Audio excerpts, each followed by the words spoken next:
Thank you, Mr. Chairman. I'm going to just pick up, first of all, where Ranking Member Menendez was going, which is that there is confusion, I think, on the part of a lot of people as to what the posture of the United States is with regards to the two factions that are going at each other in Libya.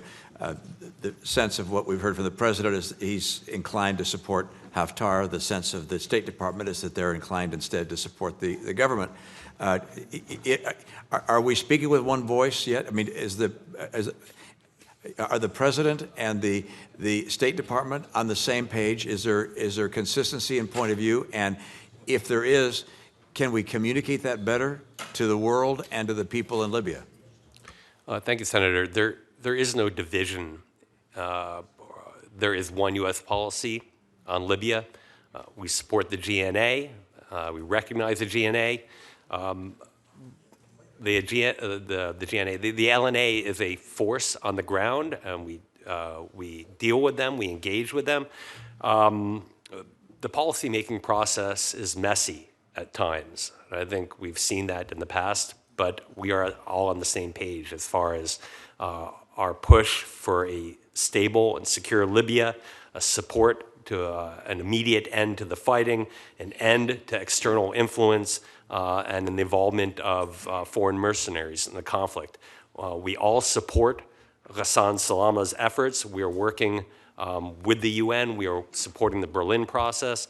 The Secretary was in Berlin with the National Security Advisor, both attending this conference sponsored by Angela Merkel. The President spoke with Angela Merkel about Libya a few weeks ago. We are all on the same page.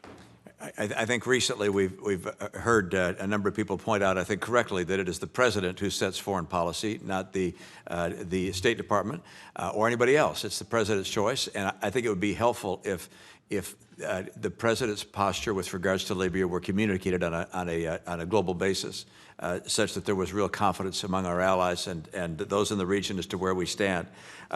What do you believe our objective is with regards to Haftar? What do we hope that we want to get him to do? As we look down the road, are we looking for him to be part of a coalition government? Are we looking to a division of some kind?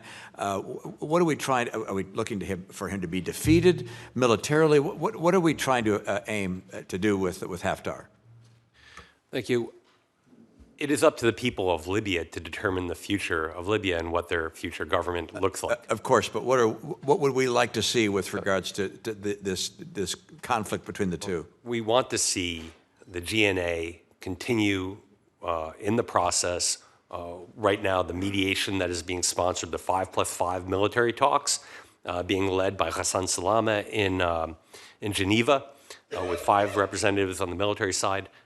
From the LNA, 5 from the GNA, to talk to further consolidate this de-escalation, turn it into a durable ceasefire, and engage in a political process that involves what Ghassan Salama describes as the 13+13+13+1, basically a broad spectrum of Libyan political actors getting together and talking about these difficult issues that have driven the conflict, the equitable distribution of oil resources, the status of militia in the country, and the role of political Islam in Libya. And this is all for Libyans to determine. Thank you. Mr. Robinson, it is not lost on us that the Russians have learned from the experience of Iran, which is establishing proxies that can go out and do things that you can say, well, it really wasn't us, that has a certain impact. They're not guided by necessarily Geneva Accords. They're not guided by UN resolutions. They're not guided by foreign policy, if you will, headline foreign policy of their countries. Russia's doing that now with impunity. What are we to do as it relates to this militia effort, this mercenary effort on the part of Russia? How are we to counter that? Because we're going to see it, obviously you pointed out we've seen it at least twice. How are we going to deal with this as we go forward? What can we do to reduce its impact? Thank you, Senator. You are correct. Russia's use of proxy actors that it claims will be that it seeks plausible deniability when their deniability is not plausible, is not just a challenge in Libya, but is a challenge that we see expanding around the world, whether sub-Saharan Africa, the Western Hemisphere. We see Russia increasingly resort to this to achieve its malicious foreign policy goals. And so we have raised this directly with Moscow, that Russia's increasingly use of proxy actors, particularly private military contractors, threatens strategic stability globally. We have used sanctions in order to reduce their ability to operate, particularly Prigozhin and the Wagner network. We are working with our allies so that they also place these groups under sanction.